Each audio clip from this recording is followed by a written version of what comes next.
قل هل يستوي الذين يعلمون والذين لا يعلمون إنما يتذكر أولو الألباب.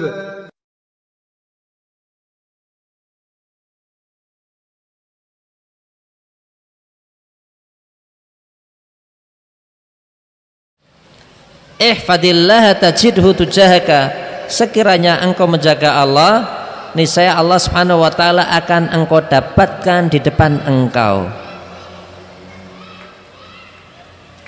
Rasul bersabda, wa idza sa'alta fas'alillah. Sekiranya engkau meminta sesuatu, maka mintalah kepada Allah. Wa idza sta'anta, tatkala Anda meminta pertolongan, fasta'in billah, maka mintalah pertolongan kepada Allah. Di sini Rasulullah SAW melanjutkan hadisnya, wa'lam annal ummata law istama'u ala ayyan fa'uka bi syai'in lam yanfa'uka illa bi syai'in qad katabahu Allahu laka wa in istama'u ala ayadurruka bi syai'in lam yadurruka illa bi syai'in qad katabahu Allahu 'alaika rufi'atil aqlam wa jaffatis suhuf.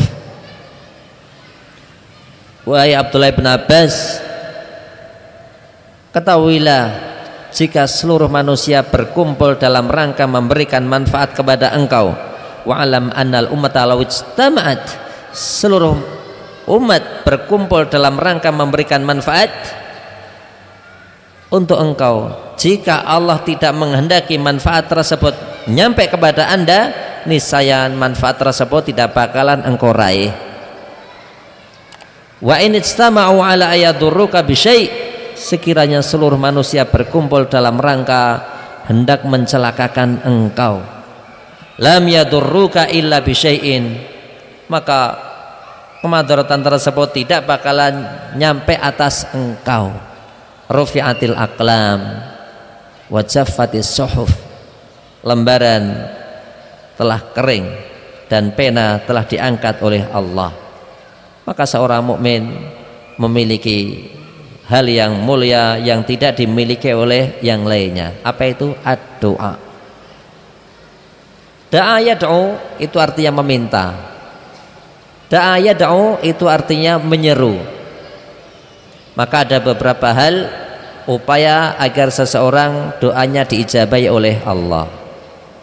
Yang pertama, agar doa kita diijabahi oleh Allah, maka yang paling bagus, yang pertama adalah sidqun niyah, memperbaiki niat. Memperbaiki niat. Tentunya begitu orang itu hidup memiliki niat, dan Rasul bersabda, innamal a'malu binniyat, segala sesuatu itu tergantung pada niatnya. Allah menyebutkan di dalam Al-Quran, inna salati wa nusuki wa mahyaya wa mamati, subhanallah, inna salati, sesungguhnya salatku, sesungguhnya peribadatanku, kematianku dan kehidupanku, liman, lillahi rabbil alamin, hanya untuk Allah subhanahu wa ta'ala semata. Maka hal yang pertama agar doa kita diijabahi oleh Allah adalah sidqun niyah. Dan seorang mukmin hendaknya tatkala hidup menjadi orang yang mulia. Dan akhlak mulia itu ada 3. Apa itu? Yang pertama adalah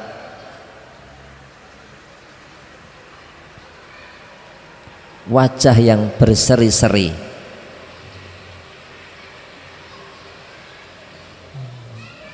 Yang kedua, badlul ma'ruf, mengajak kebaikan. Yang ketiga, kaful adza, tidak mengganggu orang. Jadi akhlak mulia itu ada pada 3 hal. Talqul wajhi, talaqatul wajh. Talq wajh, Rasulullah SAW bersabda, wa tabassumuka fi wajhi akhika shadaqah. Senyum engkau di depan saudaramu adalah sedekah. Walau antara akhaka biwajhin talqin, sekalipun engkau menjumpai saudara Anda dengan muka yang periang. Basyasatul wajhi, basyasatul wajhi yaitu memiliki muka yang periang. Makanya orang Jawa itu mengatakan jika seorang laki-laki sudah 13 tahun mulai 14 tahun sudah suka neatus, suka keramas, pakai sisir, pakai baju yang rapi, tidak memakai baju kecuali di setelika, yang orang Jawa menyebut dengan besus. Wis besus ini. Yang kedua adalah badlul ma'ruf, mengajak kebaikan. Oh masya Allah, ayo woro-woro ada pengajian badlul ma'ruf, besok di sana ada pengajian. Oh. Yang ketiga apa? Kaful adza, tidak mengganggu orang. Maka seorang muslim tatkala hidup harus memiliki niat yang baik. Tatkala beribadah, khususnya dalam ini adalah berdoa, maka doalah dengan sidqun niyah. Yang kedua, upaya seorang agar doanya diijabahi oleh Allah, maka hendaknya dia berdoa dalam keadaan bersuci. Bersuci.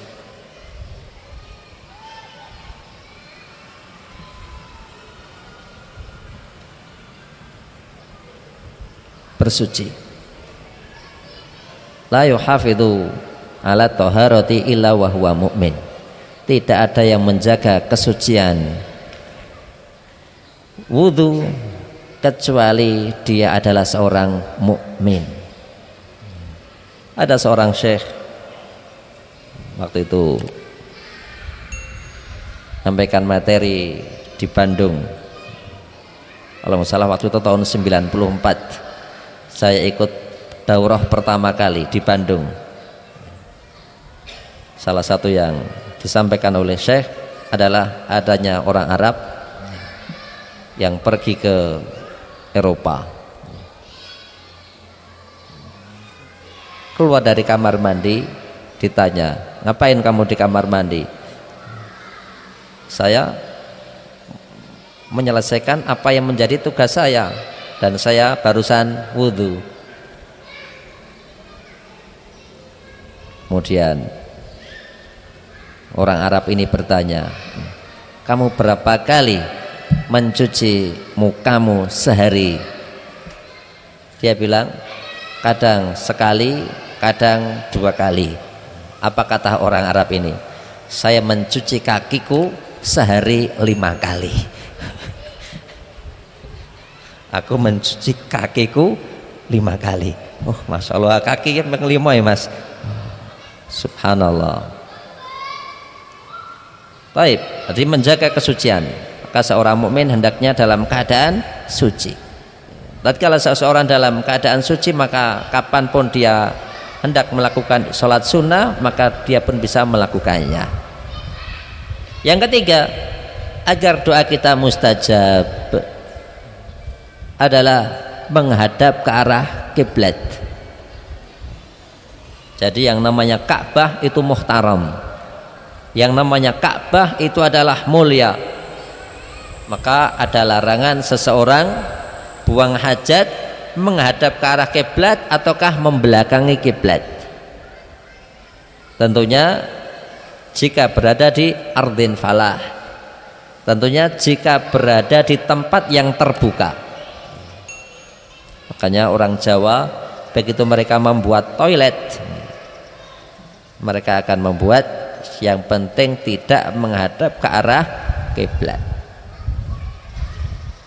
Bagaimana kok ternyata mau tidak mau harus menghadap ke arah kiblat?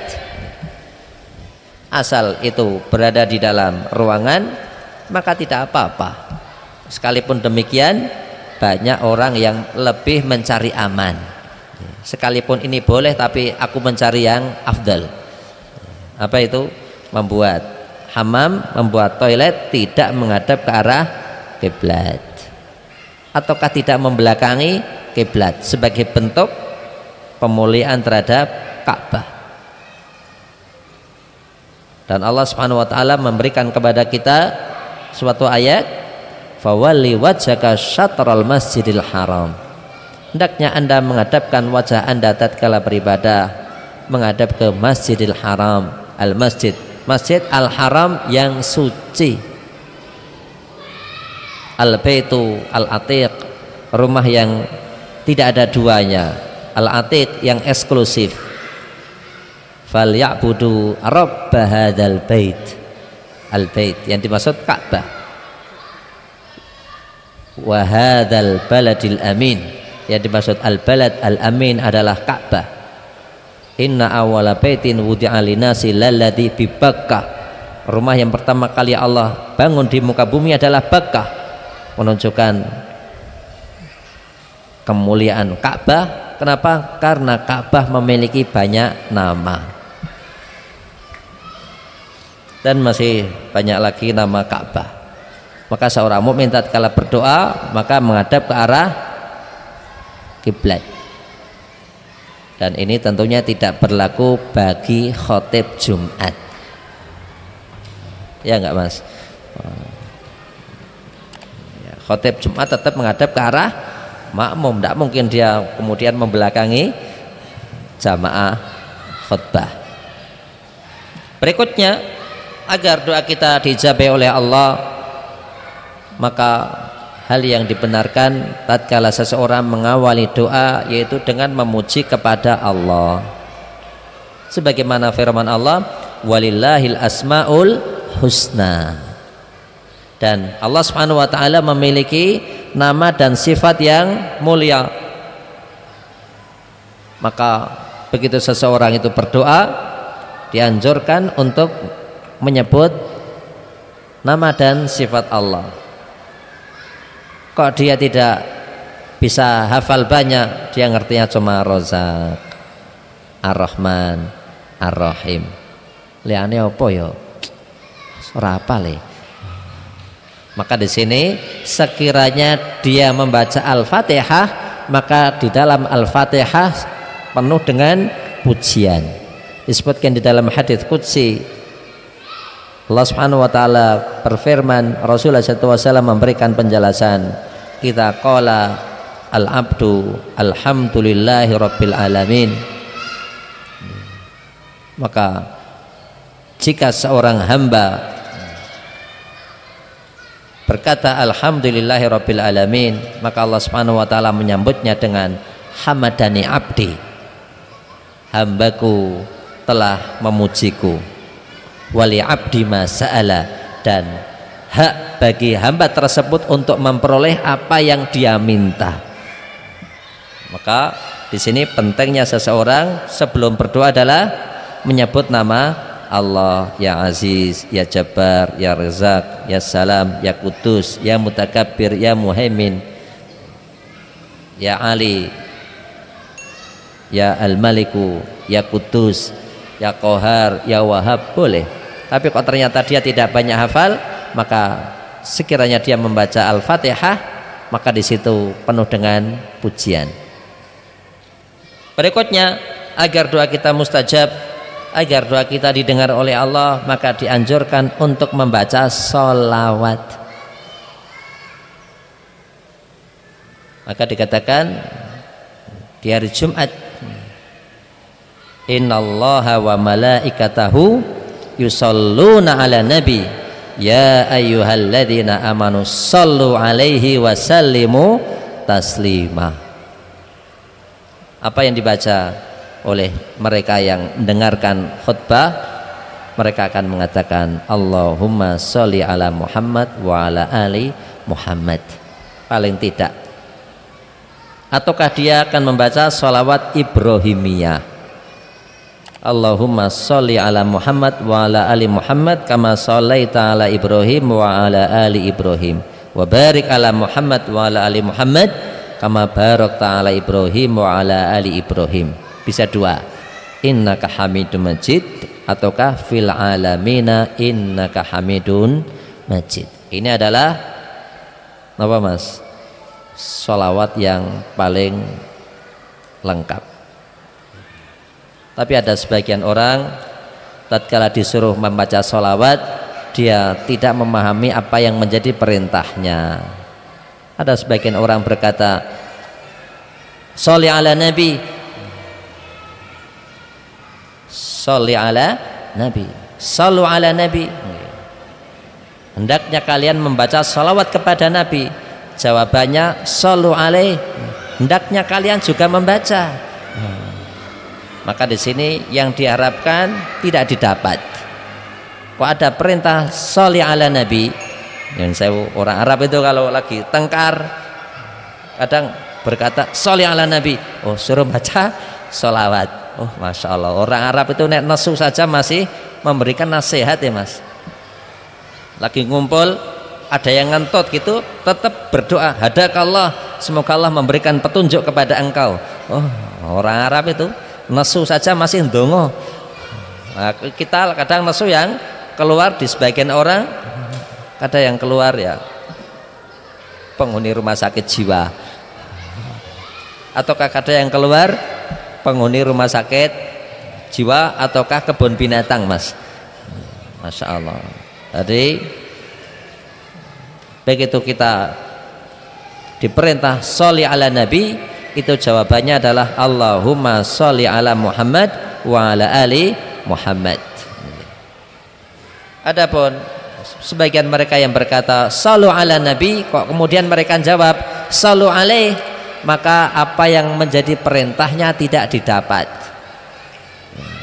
Kenapa? Shollu ala nabi itu memiliki arti hendaknya Anda membaca sholawat kepada nabi, tapi yang dengar kok malah jawab jenengan nggih maca sholawat pada nabi, maka apa yang diharapkan tidak didapat. Wong ngongkon dikon. Nek orang Jawa bilang apa? Wong ngongkon kok dikon. Majikan berkata kepada pembantunya,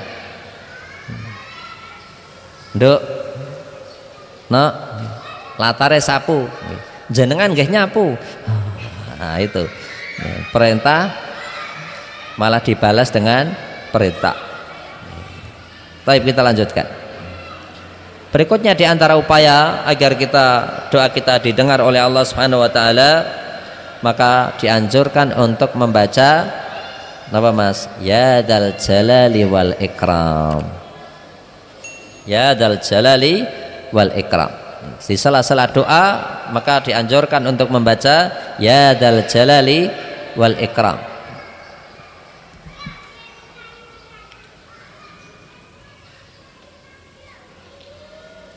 Berikutnya di antara adab di dalam berdoa, tadi kita katakan beberapa kali kami peragakan tapi belum kami sebutkan, yaitu mengangkat tangan. Di antara adab di dalam berdoa itu mengangkat tangan.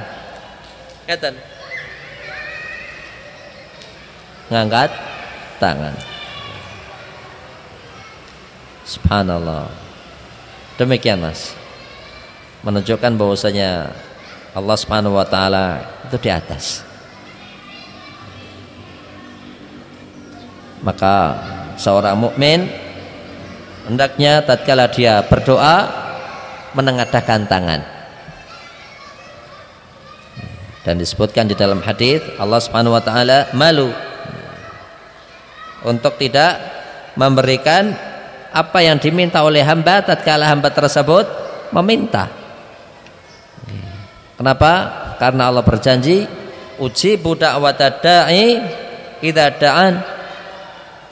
Aku akan memberikan kepada hamba apa yang dia minta tatkala dia meminta kepada aku. Insyaallah. Termasuk tatkala kita berdoa tidak boleh tergesa-gesa dikabulkannya doa. Dengan seorang berkata aku kowe wis ndonga ning durung diijabahi. Enggak boleh, Mas.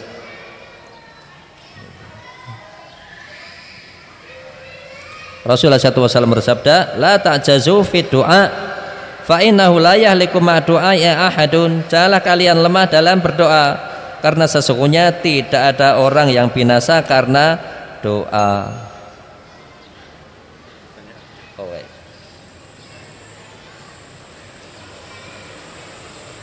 Disebutkan di dalam hadis Rasulullah SAW bersabda, yustajabu li ahadikum ma lam ya'jal. Doa masing-masing kalian akan diijabai oleh Allah Subhanahu wa taala selama orang tersebut tidak kesusu. Orang Jawa bilang ora kesusu. Selama tidak tergesa-gesa. Yaqulu da'autu falam yustajab li. Aku sudah berdoa tapi Gusti Allah belum mengijabahi. Maka seorang tatkala berdoa hendaknya dia berdoa terus menerus, tidak boleh berputus asa. Allah Subhanahu wa taala berfirman, wala tai'asu mir rauhillah, dan janganlah kalian merasa putus asa dengan rahmat Allah. Begitu kita berdoa maka disunahkan untuk membaca doa tersebut 3 kali. Sunnah. Tatkala kita berdoa itu kita ulang sebanyak 3 kali. Termasuk hal yang